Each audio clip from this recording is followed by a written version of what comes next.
The death of a legend will tell you what industry players are saying about the passing on of veteran broadcaster Sammy Lui.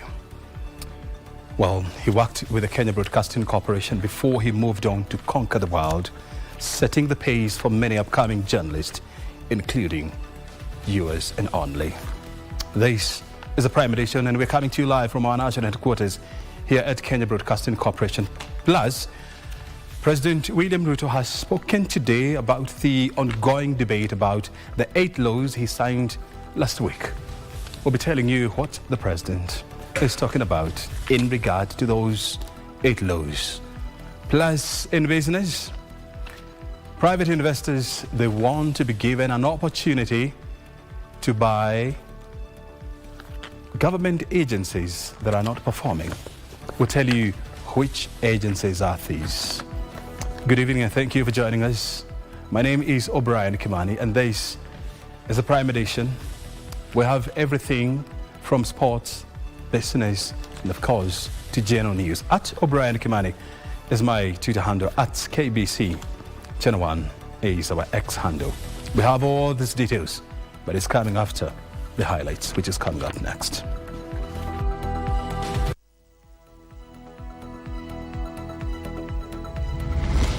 Hakuna kitu ya kuficha, hakuna kitu ya giza, hakuna kitu inafanywa usiku. We are doing the right thing for Kenya. We want to protect this nation. President Ruto dismisses criticism over his ascension of 8 laws last week.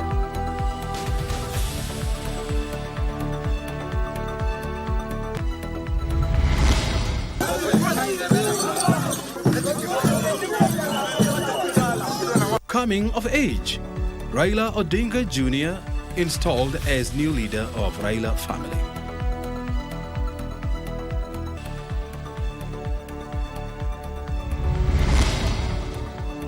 And veteran broadcaster Sammy Lui passes on.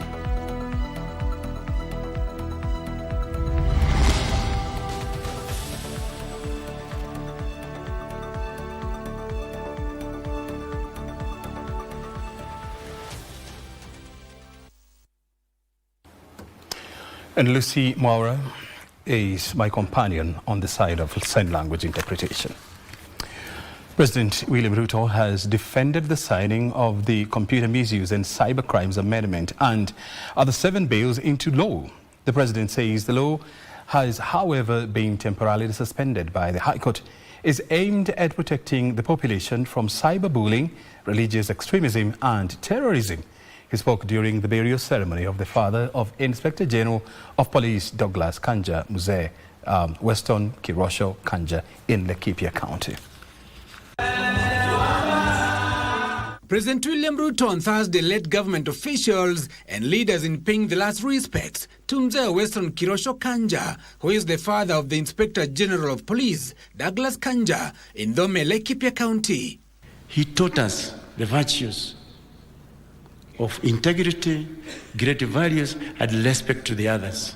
You taught us what it means to be loved gently, deeply, and unconditionally. During the occasion, the president explained why he went ahead to sign into law 8 amendment bills, including computer misuse and cyber crimes, even after receiving the news of the death of former Prime Minister Raila Odinga. Hiyo ndio ilikuwa kazi yangu ya siku hiyo. Na ni kazi ya kikatiba ya kutia mkono sheria kwa sababu ilikuwa imepita viwango vyote.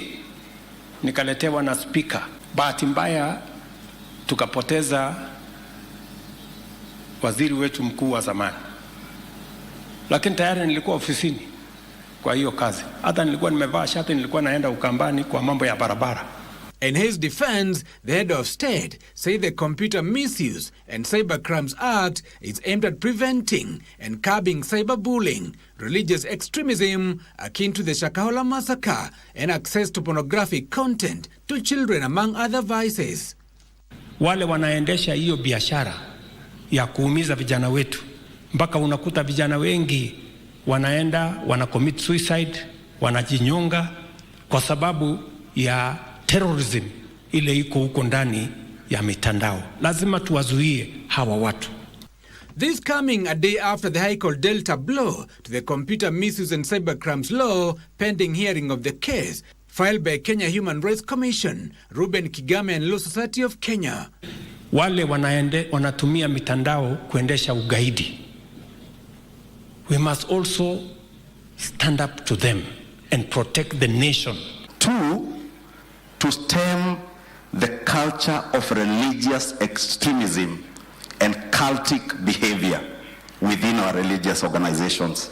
The leaders, including Interior Cabinet Secretary Kipchumba Murkomen and National Assembly Majority Leader Kimani Ichung'wah, also slamming remarks by Nyeri Governor Mutahi Kahiga, seemingly mocking Raila's death. Tushindane kwa mipango ya kuinua Kenya, sio kushindana kwa chuki ya kuharibu nchi yetu. Biblia inasema kwamba ulimi ni kiumbe kidogo sana, lakini matatizo yake yanaweza kuwa makubwa.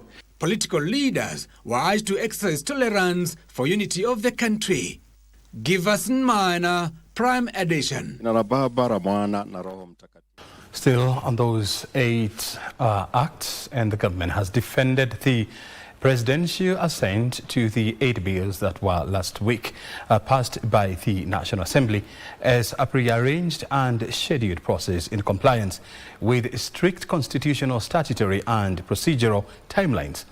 Among the act is the Computer Misuse and Cyber Crimes Amendment Act, which government spokesperson Isaac Mwaura has defended as a move that will strengthen mechanisms to combat emerging threats such as child pornography, online extremism, cyber harassment, identity theft and financial fraud, as opposed to curtailing freedom of expression. Your Excellency, the next bill to be placed before you is the National Police Service Commission Amendment Bill. A week after President William Ruto assented to 8 bills that stirred mixed emotions, government spokesperson Dr. Isaac Mwaura has defended the move. The government therefore reiterates that the freedom of expression and media under Article 33 and 34 remains intact, subject only to limitations prescribed by law in the interest of national security, public safety, and morality. He dismissed claims that the Computer Misuse and Cybercrimes Amendment Act will curtail freedom of expression and dissenting voices. This approach mirrors international best practices where governments have enacted similar frameworks to protect citizens, especially children, from harmful and extreme content. Let me repeat that. To protect citizens, especially our children, from harmful and extremist content. His sentiments echoed by National Assembly Communication, Information and Innovation Committee Chairperson John Kiarie, who claimed most of the criticism of the amendment to the Computer Misuse and Cybercrime Law was based on misinformation and falsehoods. Primarily, the amendments were seeking to, 1, fortify the laws so that they are able to attend to new and emerging computer misuse and cybercrime activities. It was seeking to protect our children against child pornography and against child trafficking. Kiarie assured Kenyans their freedom of expression is still safeguarded even after the enactment of the law. Hakuna mahali ambapo serikali kupitia bunge inafanya jitihada zozote za kuweza kumlinda Kiarie kutokana na mambo ambayo atasifiwa ama atakashifiwa kwenye mitandao. The High Court yesterday suspended the enforcement, implementation and operation of a section of the Act, a move Mwaura says the government will respect and await further directions from the corridors of justice. Yusuf Far reporting for Prime Edition. Let's now move to Siaya County, where Raila Odinga Jr. has been installed as the head of the family of the departed former Prime Minister and Opposition Chief Raila Odinga. In an Luo cultural practice that entailed a head shaving for the head of the Raila Odinga Jr. 4 days after his burial. Jr. Was handed the reins of leadership of leading the Raila family. And as Achola Simon reports, the position is not political, but meant to ensure clarity in the customary head of the family in the absence of the father.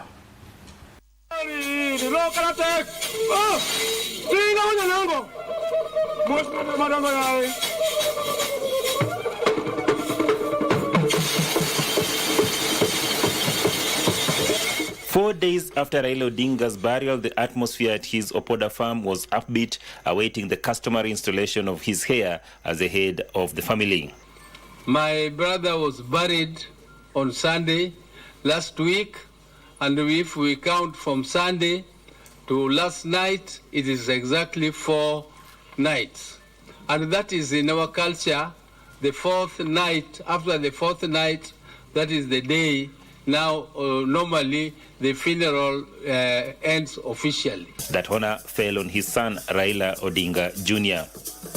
The seat of the power of the home, he is now the leader of this home, together with the mom. The mom will be there to give him all the advices he needs, but he must stand firm. He must stand firm and lead the home in as per our culture. To start off, Junior is shared by his grandmother to signify a new beginning.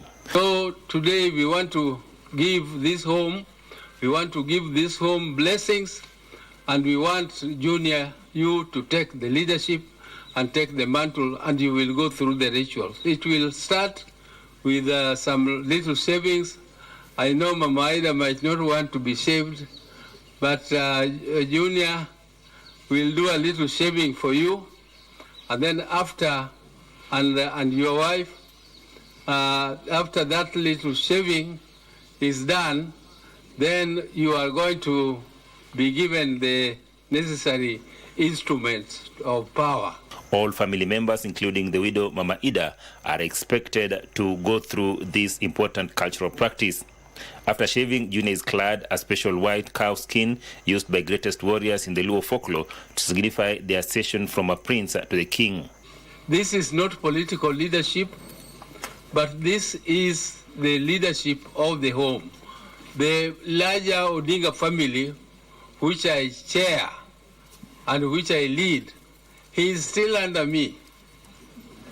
Just like his father was also still under me when it came to the cultural leadership of the home.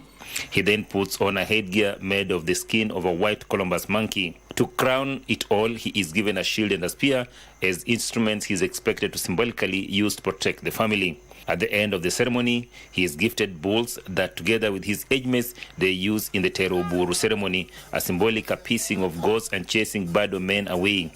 That is when now the Wagogini, those who are married elsewhere, the girls, they go back to their houses and they go back to their husbands.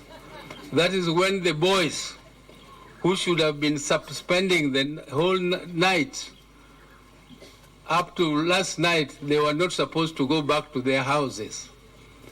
It is today that they are now officially allowed to go back to their houses and even touch their wives if they have.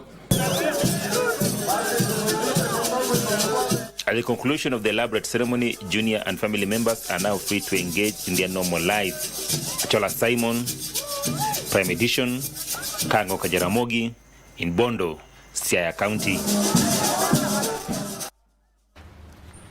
Wow, a very interesting African ceremony there. We wish Raila Jr. all the best. A female security officer bathed a wall who works with a private security firm is nursing head injuries after she was allegedly assaulted and locked out by her supervisor following a workplace dispute. Bathed claims her supervisor hit her with a club on the head even as she pleaded for mercy.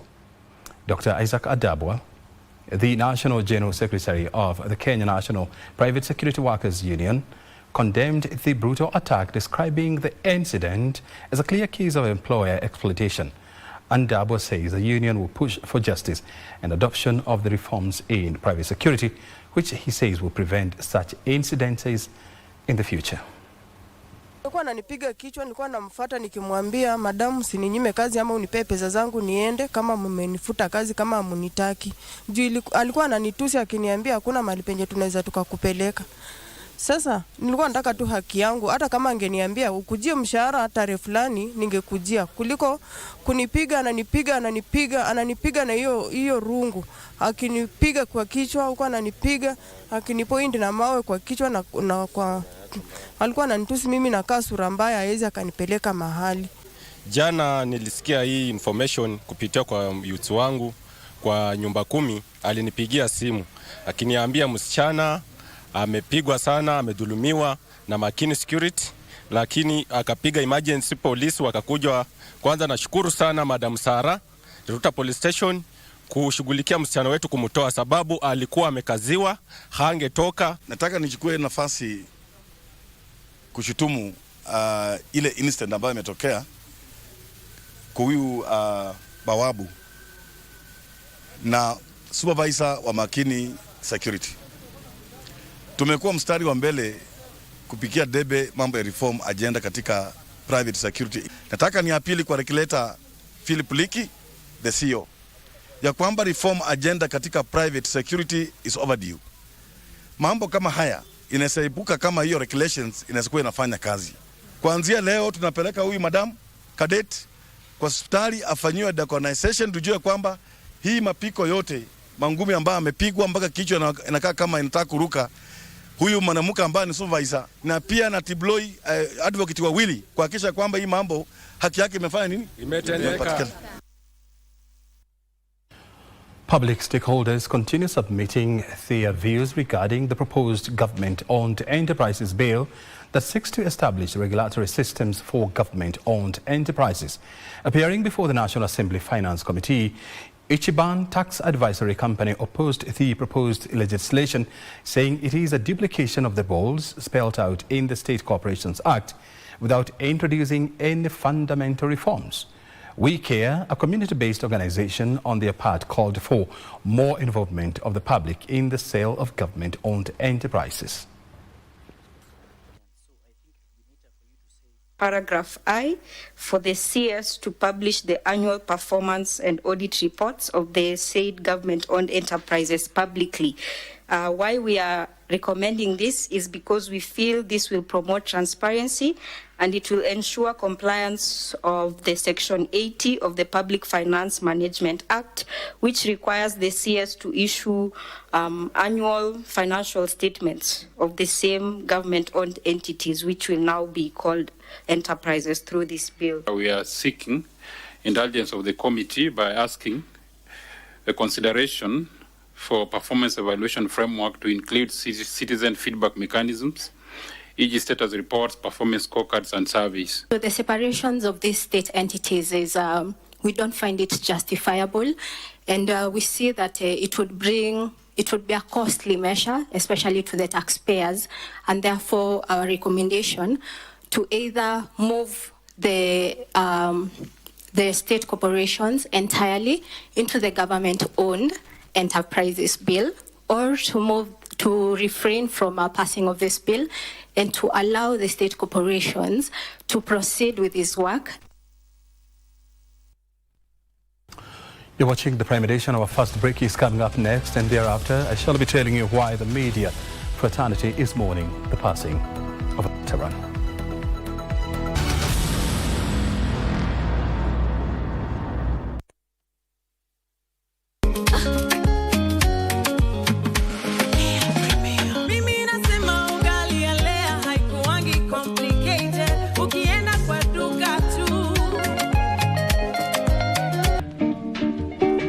Hapa unakuwa humiliated mbele ya watu, lakini unapata uwezi shtaki, sababu ukishtaki utafungiwa barabara ya kwenda bunge. Kondo ya mwisho na nini? Na kofi.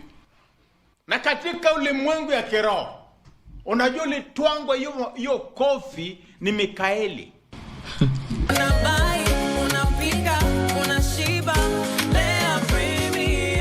Lea Premium Flour, nurturing the world. Available in a store near you. Wiki hii kwenye Mkulima tunaangazia kilimo kutumia mbinu za asili. Kisha jinsi ya kuwafuga ng'ombe, kondoo pamoja na kuku.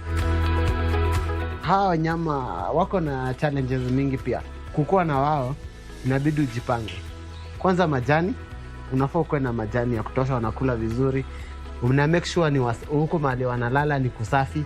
Alafu pia dawa ya minyoo unaipea. Kwa wakati after 1 month unaipea dawa. Tazama Mkulima kila Jumamosi saa 10:30 hapa KBC Channel 1 kwa mseto kamili wa kilimo.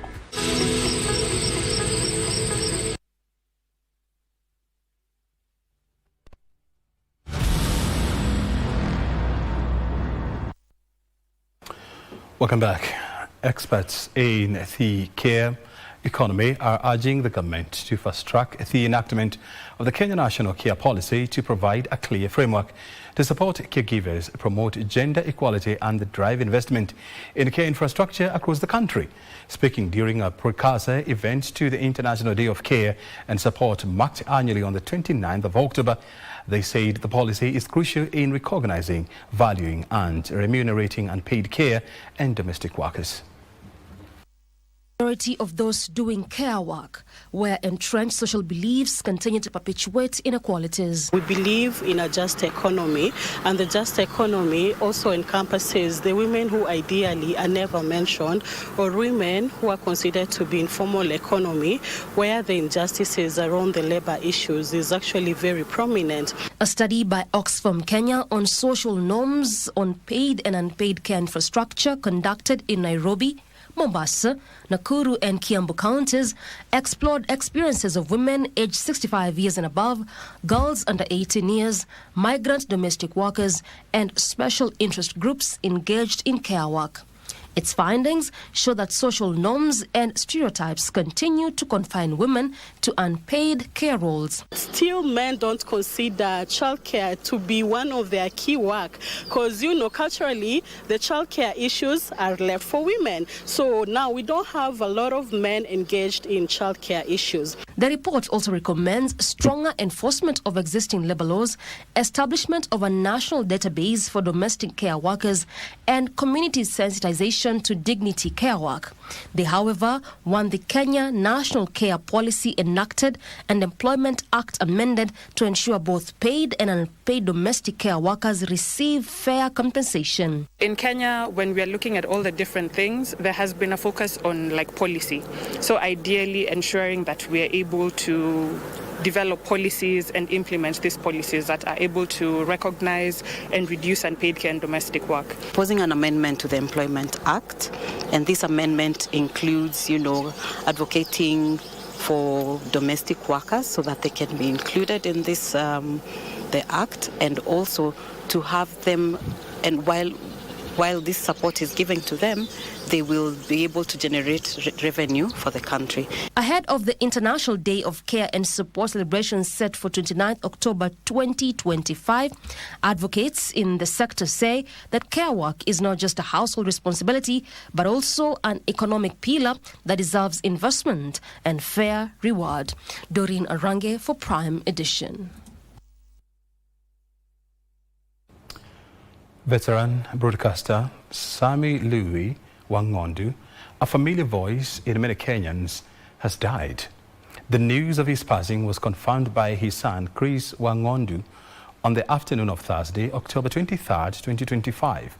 According to Chris, his father died of cardiac arrest and he was aged 82.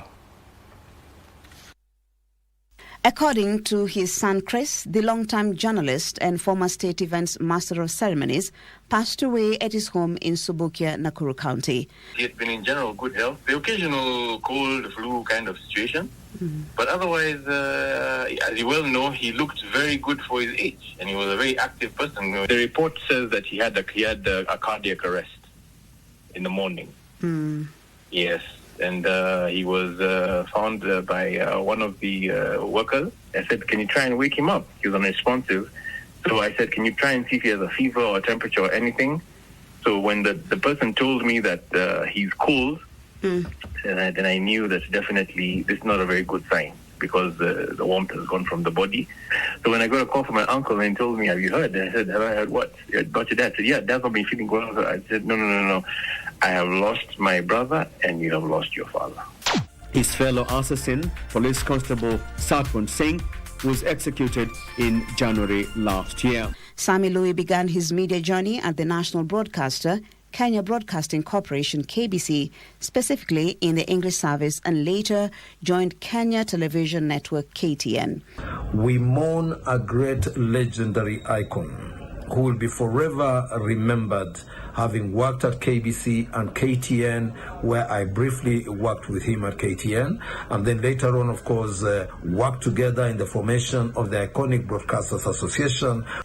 He will be remembered for his eloquence and powerful voice, mainly during the news broadcasts and his commentaries during the state functions. Beyond the newsroom, Lui moved into a prominent role as Director of State Functions in the Office of the President, where he became the familiar voice and face behind many of Kenya's official ceremonies and parades. He served as Master of Ceremonies at national celebrations under successive administrations, including during the eras of Daniel Arap Moi, Mwai Kibaki, and into the tenure of Uhuru Kenyatta. In 2024, Lui served on the interim leadership of the then newly formed Association of Veteran Journalists, and in that role, he spoke publicly about the welfare of retired media practitioners. Maria reporting for the Prime Edition. And we take this opportunity as Kenya Broadcasting Corporation to say pole to the family of the late Lui. Well, the Kenya Broadcasting Corporation's pension scheme has received the ownership of the corporation's staff quarters property located in Shauri Moyo, Nairobi County, previously registered under the name of the former KBC Managing Director, Engineer Philip Okundi. Okundi handed over the document for the 72-unit property that generate almost 1 million shillings monthly to the Pension Schemes Board of Trustees Chairman Martin Kingasia in the presence of, among others, the Managing Director Agnes Kaleche at the Broadcasting House in Nairobi. Kingasia said that it is the last valuation done in 2015. The land was valued at 216 million shillings. The corporation undertook to pay the 3.27 billion shillings it owes the pension scheme within the next 6 months through transfer of some of its parcels of land. Of this property into the pension scheme is a tremendous benefit to our pensioners who have served this corporation over years. For us, we feel that it's really generous and fitting culmination of your time at the helm. So that would really help the pensioners. To transit, there's a requirement by the government which has been long-standing that we convert from DB to DC. When that comes, the corporation is going to be contributing, I think our resolution has already been made, 7%, which will match contributions by staff. But that can only happen once the deficit has been dealt with. For you to reach 1.6 billion today, I think is a miracle. It's a big miracle. That's money floating, which you can put here. The other one is in organization. Again, that is secure money. People, government owes. That's why people buy bonds. Government can owe you anything. They borrow like crazy. But the government is the land in the country. You're always sure that money you can get.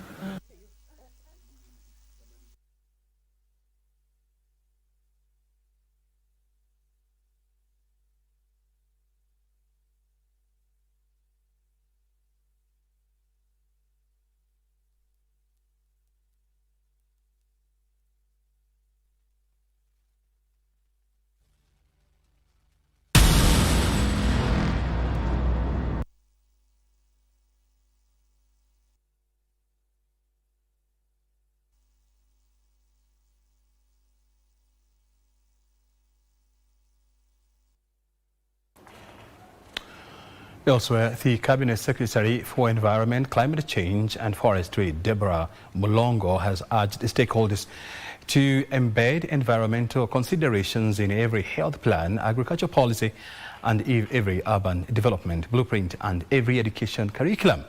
The minister says this will ensure responses to climate change, strengthen health equity, leaving no village, no child and no nation behind. During the closing ceremony of Pan-African Conference on Environment, Climate Change and Health, the minister says she is pleased with the declaration, among them accelerate adaptation and resilience, environment and ecosystem conservation, and integrating health, environment and climate action, governance that looks at strengthening governance as well as leadership by ensuring our leaders are at the forefront in terms of advocacy. The minister says Africa, with its youthful population, abundant biodiversity and growing scientific community, holds the key to leading the world towards healthier, greener and future.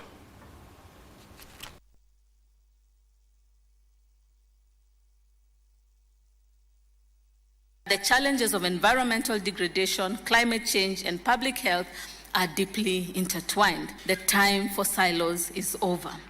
Let the knowledge, partnership and policy insights gained inform our national and regional strategies. The outcomes from this conference should not remain on paper. They must translate into tangible actions that protect our people and our planet.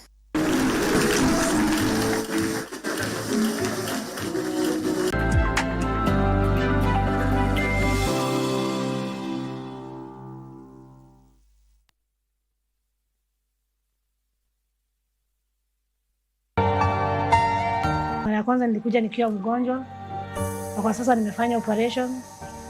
Narudishia shukrani sana kwa kunisaidia. We promise na tuna deliver. Sisi ni watu wa kusema na kutenda. I don't have enough words. Nakwambia tu Mungu akubariki na Mungu akuzidishie. Naona pia ndugu yangu Ismail alikuja the same na mkasimama na yeye. Leo tuko na ndugu yetu mwingine kutoka Baringo, pia yeye tunahitaji pia Mungu aweze kuwaguza, anahitaji msaada tu kutoka kwenu. Don't be tired doing good things. Na wewe umekuja save a life, I can assure you utapona. Utapona. Na mimi nitapona.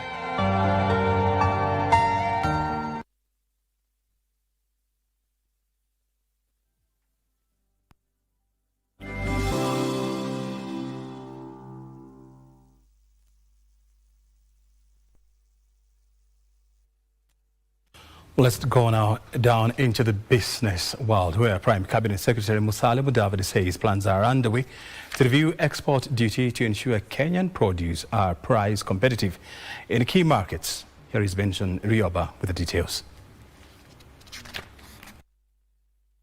Advanced talks with China for a preferential tariff on shipments to increase exports to the Asian country. In addition, the government is considering reviewing the 10% export duty on agricultural produce in efforts to give Kenyan goods competitive edge at key international markets. Hope in the case of China for us to be perhaps the second country in Africa to conclude a trade arrangement under the preferential arrangement that was announced by the government. So we are pushing that quite aggressively. The Prime Cabinet Secretary says the export duty is punitive and increases the cost of production. Export duties are not the best thing when you want to encourage exports from particularly our own manufacturers or even the small-scale people. The tax breaks will be extended to packaging materials to enhance value addition. It needs to champion reforms that promote value addition, mechanization, and access to markets in ensuring that our farmers move from subsistence to commercial farming. Agreements on phytosanitary issues with India and Turkey are also at an advanced stage as Kenya steps up efforts to secure more markets for Kenyan goods. India, we also are conversing, particularly in the areas around the phytosanitary issues. They were speaking during the 5th Agribusiness Summit in Nairobi that brought together producers and potential investors. Benson Rioba reporting for Prime Edition.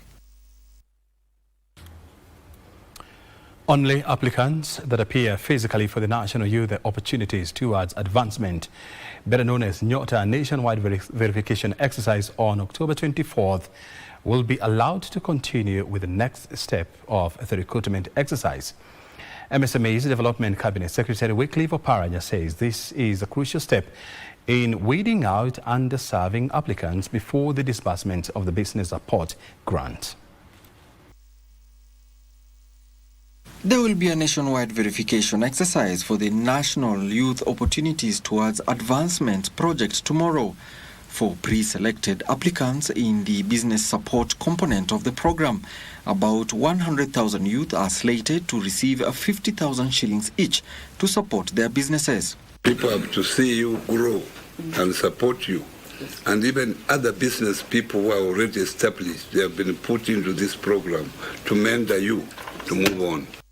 However, fears of duplications or wrongful applications have arisen, to which Oparanya says will not happen, after being well informed by lessons from pilot programs in selected parts of the country.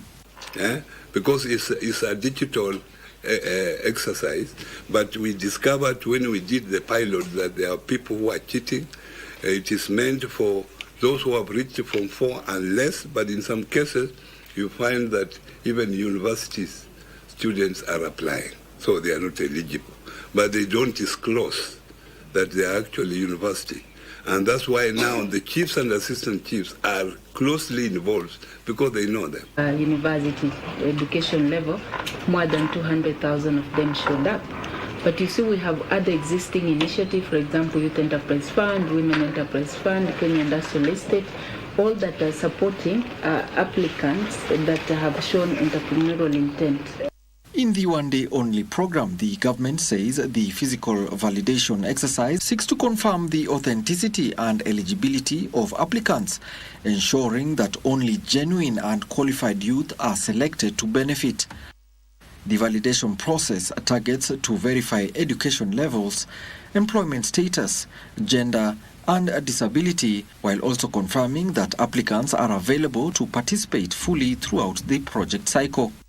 And those already who are working or who are in another government program, like your cousin Machinani, they are not eligible because they have something. Because these people must be available to do that, to do the business. So how will you do business when you have other work? Once the physical validation exercise concludes, the Nyota project team will analyze the results and entrepreneurship aptitude test performance reports over a 3-day review period. The final list of successful beneficiaries will then be announced, followed by induction and training sessions to prepare the successful applicants for the business startup phase.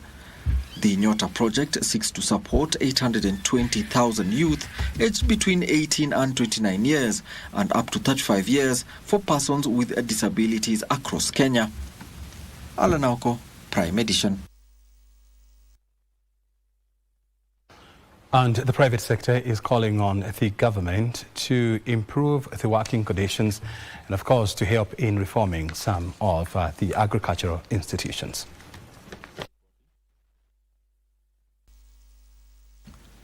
4 state-owned sugar factories were leased to the private sector in efforts to revive them. Private sector players in the agriculture value chain are urging the government to extend such leases to key cash crops to entrench the public-private partnership model.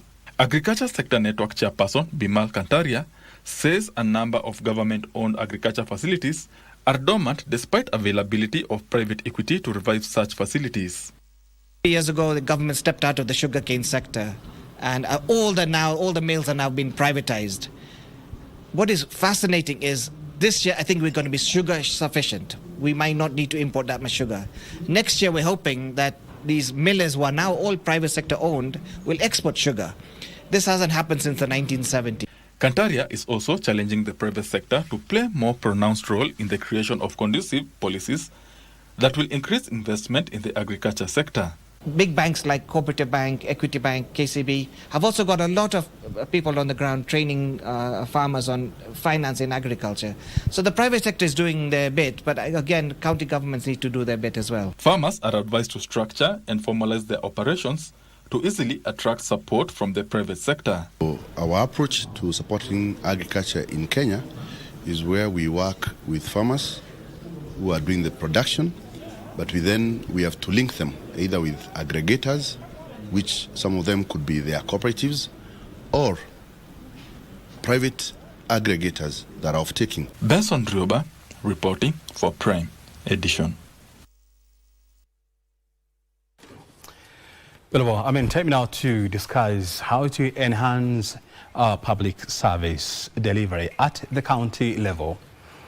And of course, we all know that as a country, we have about 120 municipalities which are supposed to deliver services closer to the people.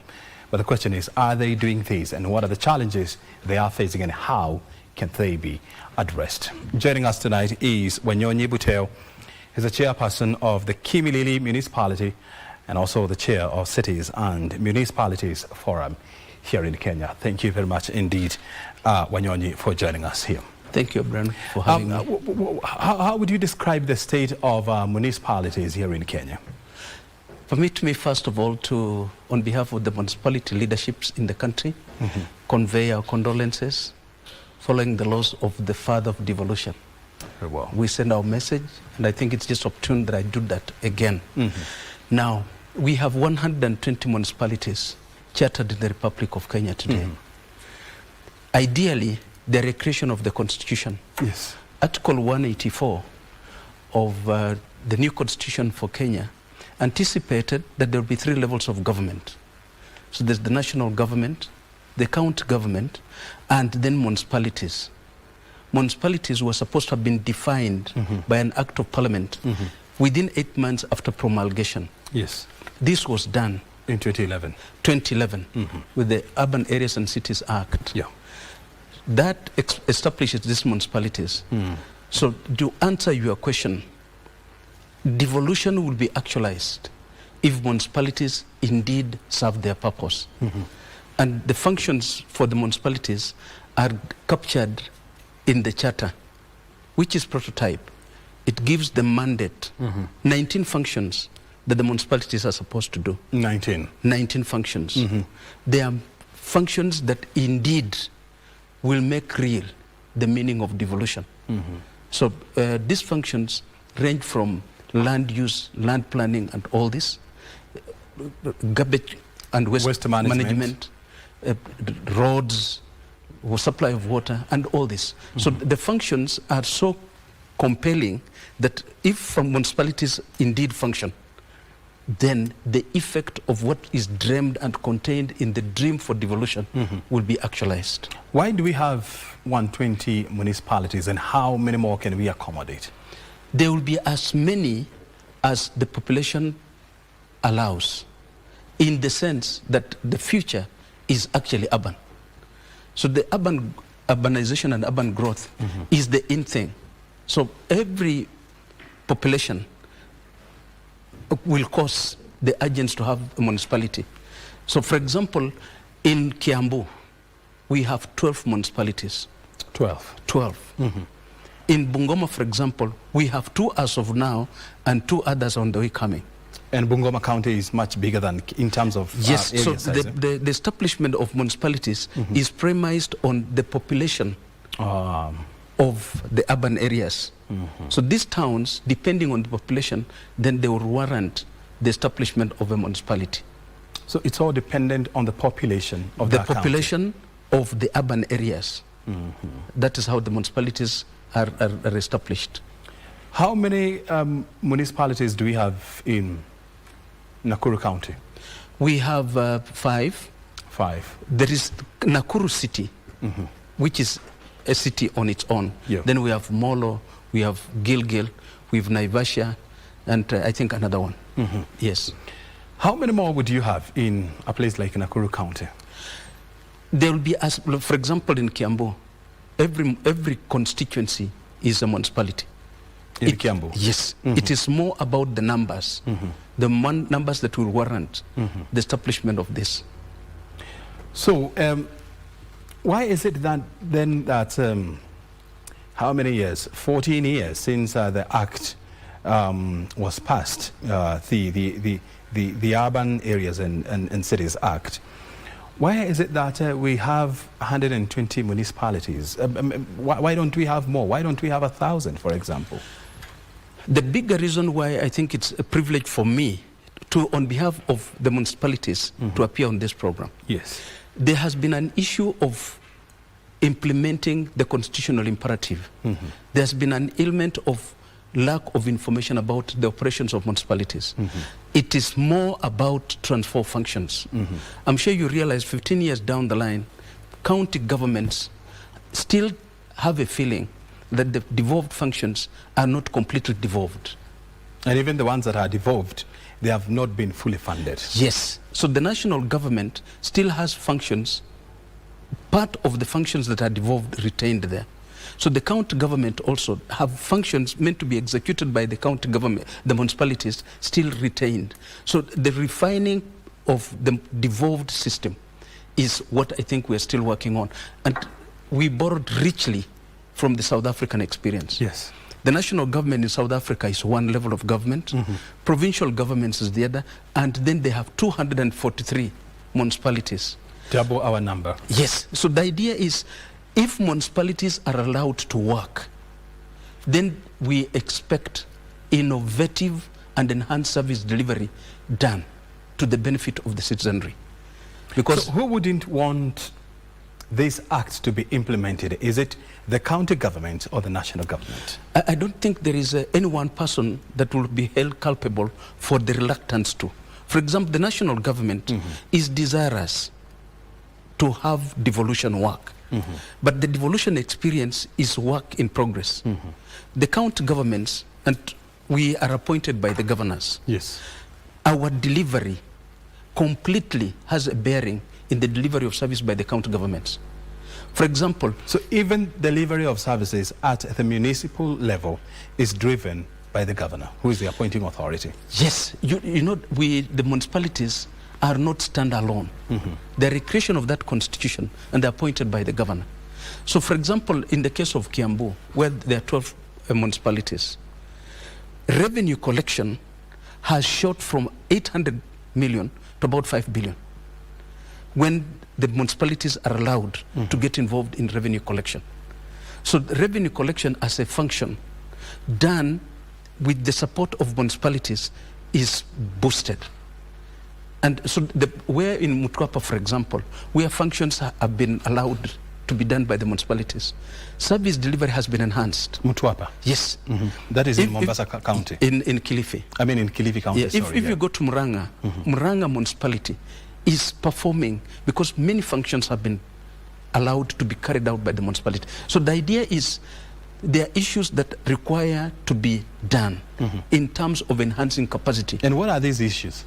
Capacity in terms of the boards, and then the relationship between the boards and the political system led by MCS, for example.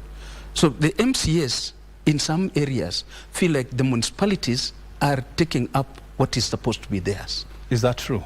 It is not. So, for example, we come to you today from the Kenya School of Government, where the leadership of the caucus is meeting, and we are thinking in terms of how else do we make it understood that this is the role of the municipalities, and this is the role of the MCS, and this is the overall role of the county governments, so that the delivery of municipalities is a bonga point to the governors. Because the way to deliver at the municipality level is a secured role of the citizen participation through citizen fora. So we have to consultatively work with the residents through residents association in identifying what is priority. Help us understand this. I mean, you said you're from which county? From Bungoma. From Bungoma County. Yes. Where you said you have two? We have two municipalities, Bungoma and Kimilili, and there's one in Chwele coming up and one in Webuye coming up. In an ideal situation, how many municipal councils would you be having in that county? It is dependent on the urban population in the county. Now, bearing in mind the population of Bungoma County. Considering the numbers of Bungoma, we'll be having a municipality even within Tongaren, a municipality even within Bumula, a municipality within Sirisia, municipality within Mount Elgon, as it is in Kiambu, for example. So we have sufficient numbers to warrant the establishment of municipalities. So is it that the governor does not understand these, the MCAs, or who should drive the idea of having, for example, more municipalities in Bungoma County? The governor completely understands, and all we thank our governors They mean it.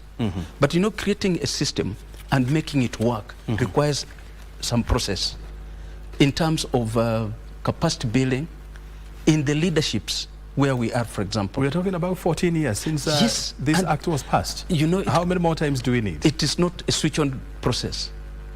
For example, once a municipality is designated, the process of nominating those who to go to the board, it goes through rigors of identification, vetting, and then inauguration and the chartering thereof. So the municipalities, as the third tier of devolution, in fact, will spur growth and economic performance in terms of service delivery and innovativeness.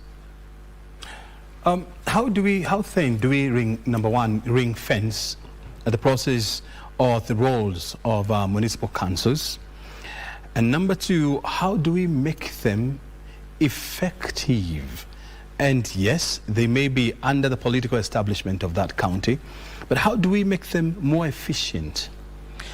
This is the constitutional provision, and the understanding and the migration from what we have to what we ought to have is a process. For example, when you are talking about the new constitutional order, we have the national government, we have the county governments. Now, then we have the municipalities.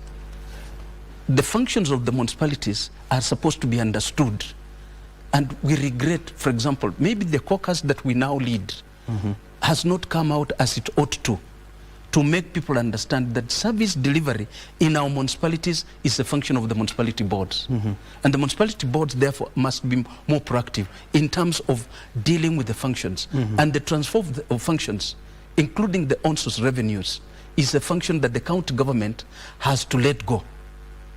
Once that happens, then we are, as leadership of municipalities, in the mode of thinking away from any donor support. Can we make them sustainable? So the sustainability component is what we're now dealing with. And I think the leadership of the Council of Governors that has allowed us to be in place really supports this. So the details are to be hammered, including through now the Institute of Devolution Studies at the Kenya School of Government, so that the roles are clear, so there's no interference from any quarter. You see, when you look at our urban areas and cities act, yes, it heavily borrowed from the concept of South Africa, yes, whereby municipal boards are very strong, yes, but they are failing in service delivery because of corruption, mismanagement of funds, and many other inefficiencies. And then here comes the question. So how then do we avoid the pitfalls that municipalities are facing in South Africa here in Kenya? We, for example, as a caucus, we've made a number of suggestions, and we have been privileged to interact with the Committee of Devolution in Senate. What we are now saying is that Urban Areas and Cities Act 2019 has to be amended. The amendment will be to create the Urban Development Fund.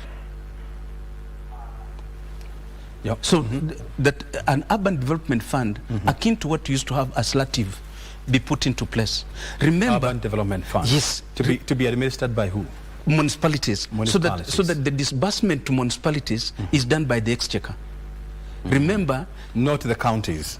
We need to understand that there are functions that in fact should be carried out by municipalities. And we regret that the father of devolution passed on. Towards the tail end, in fact, in the devolution conference in Homa Bay, he did talk about it. There are functions, for example, Kura, the Kenya urban roads. Why should it be controlled from Nairobi when in fact we have the municipalities to do it? So once the urban development fund is established, then we are also thinking that the leadership of municipalities should be founded on ethical governance. Ethical governance. It's not about getting an opportunity to steer. It's about doing things right. I like the fact that you're bringing in the issues of ethics. Yes. And currently, the boards that are supposed to manage these municipalities are appointed by the governor. Yes. Is that the right way to do it? Or should they be appointed by the Public Service PSC, public service. So that we do not precipitate conflict and confusion. The governor gets elected on the promise of what he wants to do. So if you have a chairman of a municipality elected, he can have an agenda that is different. For example, in our functioning, we have to do what is correct in terms of the CIDP, the County Integrated Development Plan. We have to do what is correct in terms of Public Finance Management Act. We have to do what is correct in terms of the statement of intent of the governor, that manifesto. What did he want to do? So then we have, from the CIDP, we have MIDP.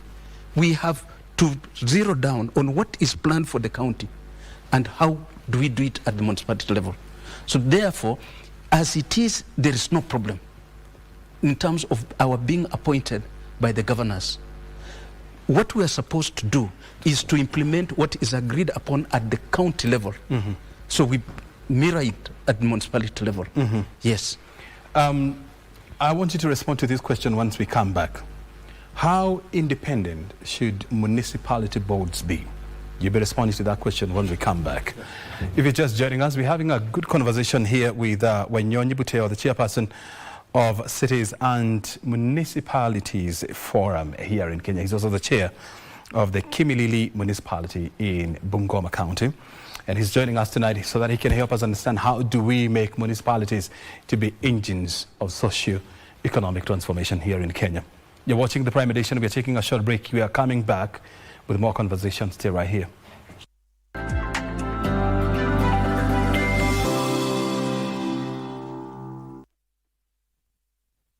Tushinde.com. Cheza safe, cheza smart. Gambling is addictive, not for persons under the age of 18 years. Sasa kwa star 419 hash uko na game mpya. Tushinde spin corner. Simply spin.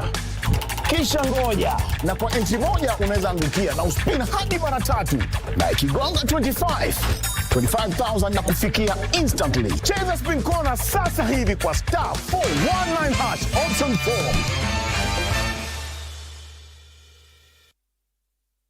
Tushinde.com. Cheza safe, cheza smart. Gambling is addictive, not for persons under the age of 18 years.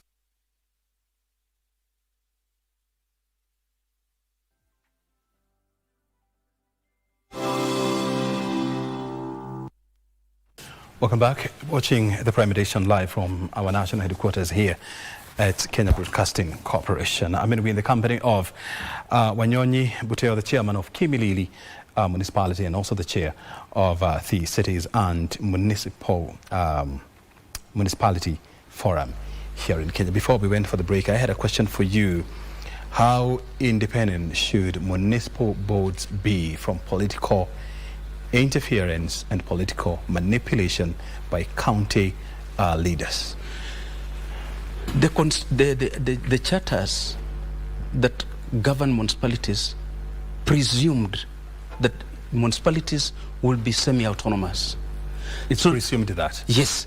So the aspect of autonomy is not absolute because we're appointed by the governors. Yes. So there's the agency relationship between the municipalities and the county government. The independence anticipated is that the functions that we're supposed to carry out, then we are actually supposed to, because we are appointed and we're answerable to the CEC and the governor. The CEC is the County Executive Committee. Yes. And the governor. So the independence will be in terms of running up at the municipal budget. So the board reports to the CEC? It reports to, actually we're appointed by the governor and we report to the CEC on the board, the County Executive Committee member, the minister at the county in charge of lands, physical planning, housing and municipalities sits on the committee. So we are essentially dealing with the county government through this one. And then the CEC, of course, reports to the governor and the cabinet. So there are some, the independence is not absolute. Remember, I told you what the municipalities do. They do it in line with the CIDP. That is the County Integrated Development Plan. From the County Integrated Development Plan, we come up with the Municipal Integrated Plan. Extrapolate. Yes, and with that extrapolation then means we are not running away with our own things, but there are the functions that we have to do. If it is about land use and thereof, approval of plans, if you're talking about revenue collection, if you're talking about waste management, if you're talking about urban agriculture, there are all those things. Cemeteries, for example. You are talking about all these we are supposed to do. And in doing this, the boards work through committees. So the committee will meet. If it's the committee of finance, for example, they look at the issues finance and report to the full board. The full board will draw a resolution. It becomes the binding position of the board. If it's land use, they will still come up with all this. So that in terms of running our programs, we are independent to the extent that we have mandate to carry out. Help us understand things. I mean, you see, when you look at the relationship between the three entities here, it's some sort of a bottom-up kind of a model whereby you have the municipalities reporting to the CEC in charge of urban planning and so forth, and then the CEC reports to the governor. So what happens in a situation whereby the relationship between the CEC and the governor is not good? I do not think there's any constitutional anticipation of some rebellious CEC. The governor appoints the minister. It's unthinkable that the minister can pretend to run a government within a government. Well, we've seen a situation in some counties whereby, CEC is appointed by governors, then they get into loggerheads with the governors, but they have the support of members of the county assembly. So even any attempt by the governor to fire the CEC is thwarted by MCAs. I don't think I have any example of that. I know that the CECs can even impeach a minister. Yeah. I also know that the governor who appoints the minister cannot be held captive by the county assembly. The truth is that if the CECM is not doing what the governor wants, there's the room for cabinet reshuffle. I want to give you a good example. Yes. What was happening in Meru County? The Meru County example. Before the governor was impeached. The issue, the regrettable issue in Meru had many other factors, I suppose. But the ideal situation anticipated by the new constitution is that the president at the county is the governor. And you serve at the pleasure of the governor. So if the governor who is in charge has a minister who is defiant, the governor has the latitude to reshuffle or even sack. And so even for us, as the chairman of the municipality, I cannot become defiant to the extent of not taking instructions. You can't run counterproductive. You can't. I don't think the constitution anticipated a situation where there are going to be micro camps within the functioning of government. Government could be a big nothing, but it's seamless in terms of an orderly way of operating. So the municipalities created by this constitution are supposed to work the way we've said. We are appointed by the governor. We are independent to the extent that our functions can be done, but we are answerable to this. Chair Wanyonyi. Yes. When you look at all the municipalities in Kenya, and you are the chair of the forum, yes, which municipality do you admire for its service delivery, the way it is managed, and its municipal integrated development plan? We have, we are doing well. We commend, for example, Mtwapa in Kilifi County. It's among those that are carrying out the functions. We admire Migori, for example. We admire Kisumu City. We admire Murang'a. We have classic examples where in Kiambu, for example, there is evidence, and it is a normal abnormality, O'Brien, that will not have a very refined system. Do you admire any municipality in my county of Kiambu? Yes. The Secretary General of the caucus that we lead is the Honorable Tony Masharia. Is from Limuru County. Yes. I mean Limuru municipality. And there's work going on. It is not 100%. That's why we're saying if we made the municipalities work, service delivery will be enhanced, and the devolution experience will be realized as anticipated by the Constitution. Very well. Chairman, before I let you go, what is this one final thing that we need to know about the management and running of municipalities here in Kenya? And what do we need to do to make them more efficient and more effective? What ought to be understood by everybody is that the municipality chairpersons are immensely qualified people with the minimum degree qualification and 10 years working experience to be there.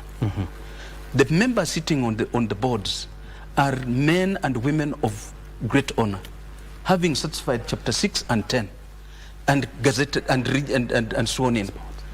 So then finally, what ought to be understood is that we work through public participation. And we have functions, there are 19 functions. And it's our appeal that through on-source revenues, we have to start working towards sustainability. Let me tell you, we run the risk of being found when we're not ready, the way USAID was removed, and a few people had to die. We need a situation where municipalities work and there can be self-sustaining in operations. Very good. Chair Wanyonyi, thank you very much indeed for joining us, and of course for enlightening us on the role of municipalities and what we need to do to empower municipalities and ensure that we make them the engines of socio-economic transformation in Kenya. Thank you very much. We'll continue talking. Thank you. Enjoy your evening. Asante sana. That is Wanyonyi Buteo, the chairman of the Cities and Municipalities Forum, Kenya, joining us tonight. Let's move on with other stories where Kenya has invented its first solar-powered electric vehicle with the capacity to transport passengers and goods over long distances. Today on Tech One, we take a look at what it took to develop Kenya's pioneer solar electric vehicle using locally available material.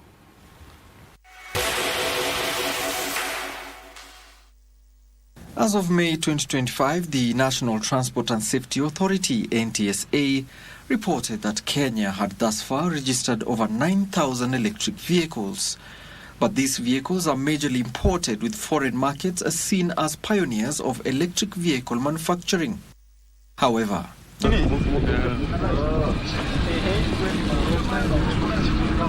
local manufacturers are rising, joining in the race armed with the vision of producing locally made EVs. Going forward, this vehicle shall be able to be fabricated not necessarily from one particular place, but people who are licensed as body fabricators of vehicles, they can fabricate depending on the locality needs.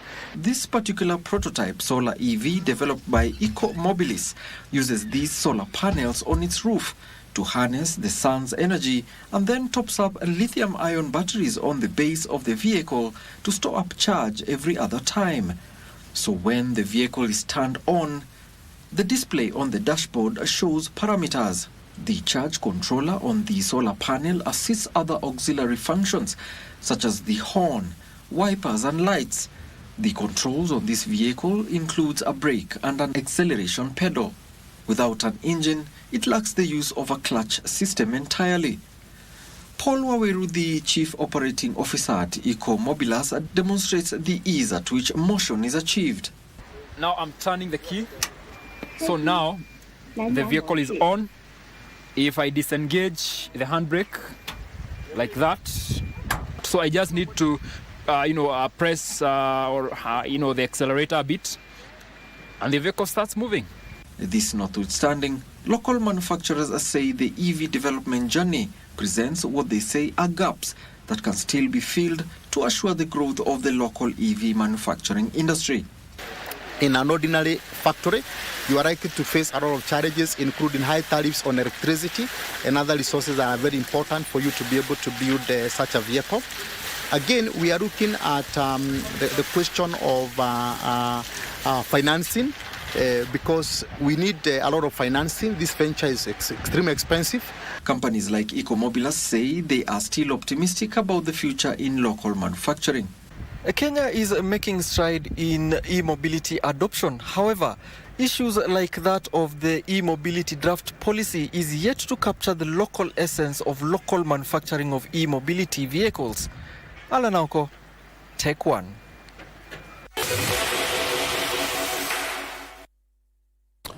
Wow, that's a beautiful innovation there, and you could see that Our reporter, Alan Awako, was really having fun. Go on and have more fun on Tech One, Alan Awako. The National Biosafety Authority is calling for more sensitization on the public on cultivation of biotechnology crops to mainstream genetically modified crops into Kenya's food system. Speaking during the Open Forum on Agricultural Biotechnology and 9th Media Awards, National Biosafety Authority Acting Chief Executive Officer Nehemiah Ngetich said misinformation on genetically modified crops has been Kenya's miss out on improved crop varieties, calling on the media to highlight the importance of biotech crops. Facts are not optional. They are they are the safety rails to making the policy, regulations, innovation, and innovation. The three commitments we are making, and this is the commitment we are making as National Biosafety Authority, is that we will continue to make National Biosafety Authority technical experts available to journalists for background briefing and on record insights on regulation, risk assessment, lab testing, and the compliance processes. You have indeed written stories that have helped reduce the tension, moderate the emotions, and reduce the anxieties in a very emotive discussion about agricultural biotechnology. And we hope by that, then we are getting closer to reducing debates, but encouraging dialogue in this area. Tatu City has rolled out a digital literacy program introducing learners to digital literacy and coding fundamentals covering HTML, CSS, JavaScript and real-world applications through Capstone Project. Solomon Mahinda, Executive Vice President of Tatu City, highlighted that the program targets to equip learners with vital digital skills and prepare them to thrive in the economy of the future. Since 2023, the Tatu City Training Academy has provided free vocational training to more than 600 community members in masonry, plumbing, steel fixing and security. Tatu City After School AI program. As at the same time, we are graduating our first cohort of student graduates who have undergone the same program for about 13 weeks, about 2 months, and give them another scope, another view, another perspective of the digital economy and the digital world and the opportunities out there. And with this knowledge, they have been able to build websites, a number of websites. This is very lucrative, especially in the digital world that we are getting into. And it's also important for them to learn these things now because it opens up their minds to different career options that they can pursue. We can build our own AI solutions. We can build AI, systems that are able to solve our problems so that we don't depend on systems that are coming from, the international market to solve our local problems. Let's now turn our focus to international business news, where Tesla has seen its profit slide even as it reported record quarterly revenue after US buyers rushed to secure a key tax credit on electric car purchases before it ended last month. Tesla says revenue for 3 months to the end of September hit a record $28 billion, up 12% from the same time last year. Tesla shares dipped 3.8% in extended trading after the results were announced. Tesla's roughly $1.4 trillion stock market valuation has been driven in recent months by investor confidence that Tesla boss Elon Musk can deliver on his ambitions to transform the company into a global leader in artificial intelligence and robotics. But sales of vehicles currently remain its main source of income, while those new products are being developed. Like other car makers around the world, Tesla is facing tough competition from Chinese rivals such as BYD.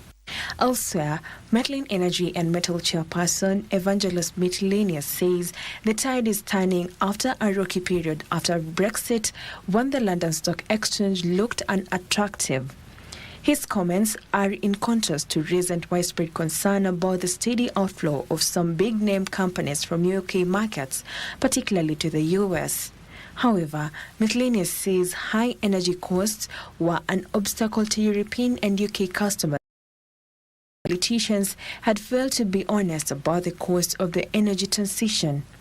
Metlin employs nearly 10,000 people in the 40 countries and moved its primary listing from Athens to London in August this year. Finally, analysts anticipate that the international spot gold and silver prices will continue growing in the medium and long term due to increasing demand and short supplies despite a sharp sell-off on Tuesday.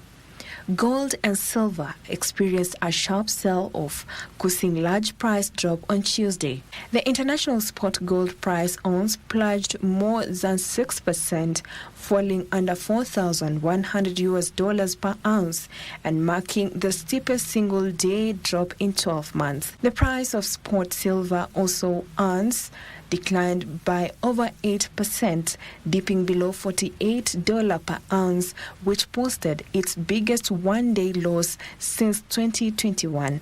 The dive was impacted by shifts in geopolitical tensions as well as investors' lock-in gains.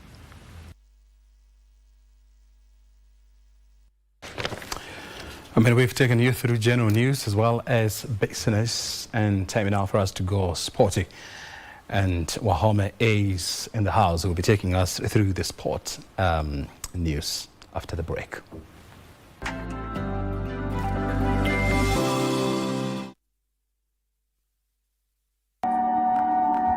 Amekuwa kitamani waende wakaishi huko. Na ninakwambia huyu mtoto wangu hata hachanuki. Jabali is about to get into a roller coaster. Nimekamkuongea na huyo Elizabeth. Nimesense uko na shida na naweza kusaidia. Mimi bwanangu alinikataza mambo yako Aliki. Sasa zile gani? I hope zile bahasha ulikuwa na features zijaingiza maji. Bahasha gani? Now I'll have Jemedari's ears since I have his wife's attention. Utangoja hapa. Sasa ni gani hizo naanza kuniletea? It's okay Mama Jabali. Na unaumwa na sehemu yote nyingine ya mwili? Unajua, naona pia umepatiwa hiyo mkebe. Hizi vitu lazima mwanaume apatiwe once in a lifetime. Kwani siku hizi unafanya kazi kwa hosi? Siku hizi mimi na do hustle mob, lakini hii ndio main hustle.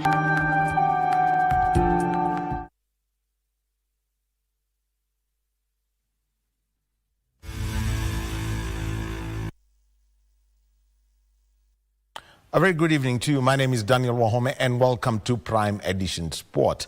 Women's marathon world record holder Ruth Chepngetich has been handed a 3-year ban for a doping violation.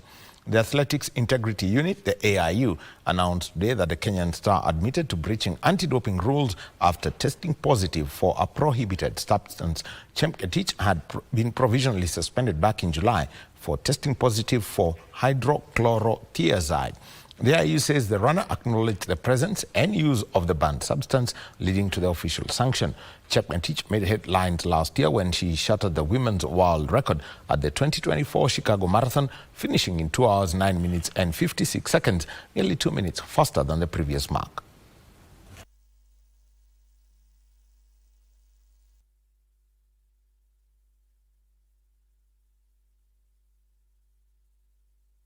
And Harambee starlets are brimming with confidence ahead of tomorrow's crucial Women's Africa Cup of Nations qualifier against the Gambia at the Nyayo National Stadium. Head coach Beldin Odemba says the team is fully prepared and determined to secure victory in the first leg of the final qualification round. FKF President Hussein Mohamed has also called on the fans to come forward and support the girls. After 3 weeks of intense residential training, the Harambee Starlets are ready to take on the Gambia as they seek to return to the continental stage. Head coach Beldin Odemba expressed optimism during the team's final training session, noting that morale is high in the camp and players are eager to deliver a strong performance at home. It's a good match and it's an opportunity for them and for Kenya to go and compete in a big stage. We win these 2 matches, home and away, we play WAFCON. So, of course, there must be pressure from people outside, but inside the camp, the girls do not feel the pressure. We don't see it. We see a lot of high spirits, and we see players who are looking forward for the match tomorrow. Kenya is high in a second appearance at the Women's Africa Cup of Nations, having last featured in 2016 in Cameroon. The Starlets will be hoping to secure a commanding result at Nyayo before heading to Senegal next week for the return leg. Tuki qualify to win the AFCON, itafungua opportunities mingi sana kwetu kwa madem, and maybe most of us tutapata opportunity ya kuenda nje na kumake it in life, like kupata kitu yenye venye tunaweza jihudumu. Game si easy, but kwetu tumeichukulia itakuwa easy, so fan wakuje watushabikie venye huwa wanakuja kushabikia boys. Wasituache sisi kama wanadada, tunawahitaji kesho waje kwa wingi. A win over the two matches will see Kenyans book a ticket to the 2026 WAFCON in Morocco, a tournament that will, for the first time, feature 16 teams. Please come up, show up in large numbers, turn out in large numbers, support our girls, and I'm very confident that they will put up a performance second to none. So show up in large numbers tomorrow at Nyayo. I'm hoping to see you there, and come support our girls. The top 4 finishers will automatically qualify for the 2027 FIFA Women's World Cup in Brazil. Now, the 2023 World 10,000 meter silver medalist Daniel Simiyu Benyo will be out to reclaim his national crown when the country's finest road and cross-country specialists converge at the Eldoret Sports Club for the National Cross-Country Championships this Saturday. Benyo won last year's event ahead of Nixon Kogei and Simon Mungai.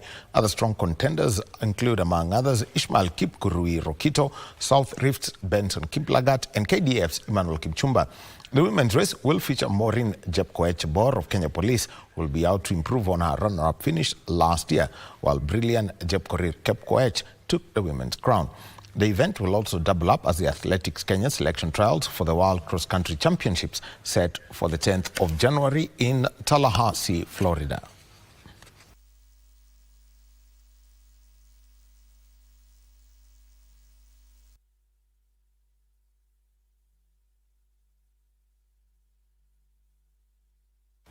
And Chelsea thrashed Ajax Amsterdam 5-1 at Stamford Bridge last night in the UEFA Champions League phase, thanks to teenagers Mark Guiu, Estavio Williams and Tyrick George's contributions, which saw them write their names in the history books.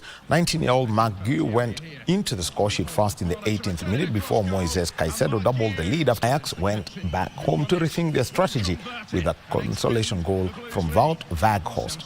Bayern Munich climbed to second in the league phase standings after they beat Club Brugge 4-0 to maintain their perfect start in the UEFA Champions League, with teenager led Juventus 1-0 at the Santiago Bernabeu, thanks to Jude Bellingham's first goal of the season. Liverpool came from a goal down to thrash Eintracht Frankfurt 5-1 as Tottenham Hotspur under point after a goalless draw beat 10-man Olympique Marseille 2-1 as Athletic Club came from behind to beat Karabakh 3-1 and claim a first UEFA Champions League win. Luis Diaz, and he's gone for goal and found the net.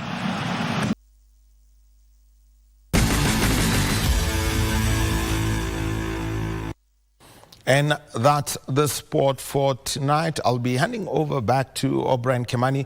And, it's a sad day for the KBC family because one of the pioneering broadcasters in this house passed away this morning. We are talking about Samilu Wangondu. O'Brien. Yeah, absolutely. And you were telling me earlier on that you worked with a veteran broadcaster here at the Kenya Broadcasting Corporation. How was it, working with Louis? What kind of a journalist was he? Well, Wahome. Well, O'Brien, this is what I would like to say is that, a story from my father. When my father was in high school, Samilu was reading news on the general service. It's now known as the English service. Mm-hmm. He also was a part of what was known as the Festival of Datswell, working as a communications officer with the sponsors of that, Kenya Breweries. But I think he's best known when he came into play and became the director of events at State House when the late former President Mwai Kibaki came into office. And, everyone knows he put a lot of order into that. I'll tell you, he would sit at every rehearsal day -1. So if an event is on Friday, he would sit with every team rehearsing and tell them what they needed to do and also what to do. And I also remember the Africa Military Games that he hosted. We were commentating the athletic session that late evening with John Nyongesa, one of the people who took me through the paces of, sports commentary and everything. And the one thing that I came to realize is whatever he was saying was scripted. I'm looking at this. We do a lot of off-the-cuff stuff. For him, he had done it over the years such that he would go through it, and he came, and one of the things he wanted to do was acknowledge my senior Nyongesa and I, and he said, I would like to thank this and this. It was actually written. Yeah. And so for Sami Lui, and if you remember how he used to handle presidential functions over the 10 years, and actually even during the Moi presidency, he did some of these things. There's things we've got to learn, and we've got to say that I think going off the cuff is not everything. Prepare, get your notes, go do it, and with practice, everyone will say that there is a way you're doing it, and it comes out so clearly such that any key point is not missed. Script it, put it down on paper, and when you're going through it, and especially when you're talking about critical points, for example, I know, O'Brien, you're in the business side. If you're talking about a corporation and its history, at one point, it's not about double guessing. It's about putting it down. The same way when we are preparing notes for athletics commentary or football commentary, I don't guess how many goals Musa or Otieno scored. I prefer to write them down. I think that's one of the largest lessons, and how you do it with humility. And at the same time, humility does not mean loss of authority. Yeah. The late Sami Lui's humility came with a sense of authority that no one could take away from him. I mean, he would guide you, but he would tell there is a way he's doing it, and it is authoritative. Very well. So for us who are in the field and taking over this, let's just make sure that we get our notes right, get our facts right, and do it in a way that honors not just the person who's the guest of honor at the event, but also the audience that is getting the message. That's why everyone would like to say, ningetaka kwa taadhima kuu, because he introduced it to us. And everyone does not forget that about Sami Lui, especially for the generation that, you know, operated in the in the 2000s, or rather during the late former President Mwai Kibaki's presidency. There is a way he did it that everyone, especially in Swahili television and radio, wants to do. That's my tribute to Sami Lui. And he used to do it with unrivaled finesse. I mean, it would have been a dereliction of duty if I didn't give Wahome that moment to talk about Sami Lui. All I remember about this man is his flowing communication skills. And I remember when I used to interact with him, he used to call me Mr. Young Turk. That's what Sami Lui for you. That's Sami Lui for you. That was Sami Lui for you. Sami Lui for you, oh yeah, Brian. Oh yeah. I mean, he was the greatest in the game. May his soul now rest in eternal peace. That's all we can do, and mourn the fallen, our veteran journalist. Thank you very much indeed, Wahome. Thank you so much indeed for joining us tonight, and of course, for being part of this broadcast. On behalf of the producers, the camera people, and the directors, we want to wish you a good night. Thank you for being part of this broadcast tonight. Have a lovely night.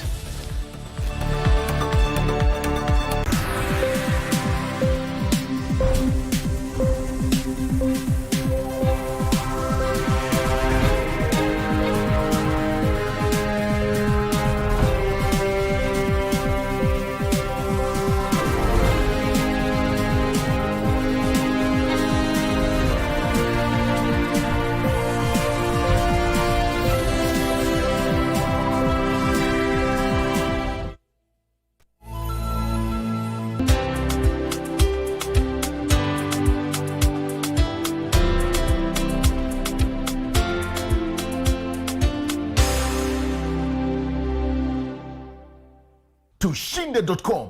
Cheza safe, cheza smart. Gambling is addictive, not for persons under the age of 18 years. Dosi amelala, sukuma moja. Wewe pia ndio muoga. Ndio maana Master Demi ilikupita. Demi haiko nipita bwana. Mimi najaza entry ticket zangu. Wewe hata unajua namba ya kusenda. Sini star 419 hash. Option 3. Ni Probox. Bwana finya hiyo kitu. Mfinye. Finya hiyo kitu. Nfinye. Finya hiyo kitu. Nfinye. Finya.